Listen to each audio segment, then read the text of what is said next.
I have just received, last night I was receiving reports ng mga pinapunta namin.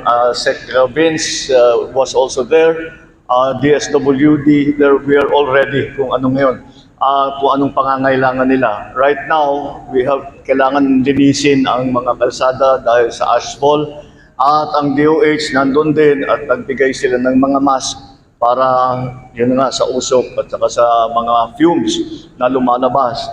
Mukhang I spoke also to the governor, and sabi naman niya that lahat ng needs ng Albay so far ay meron tayong support ng binigay. So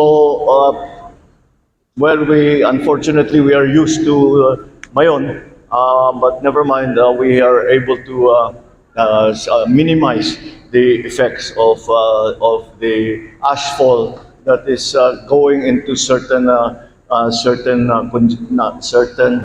populated areas. At yun ang inaalala natin. The first concern, of course, was the health concerns, and we were able to bring out the people who were in the danger area. We were able to support them with medical attention, and now we are working on opening all the thoroughfares para lahat ng mga kailangan pumasok ay makapasok, lahat ng kailangan lumabas ay makalabas.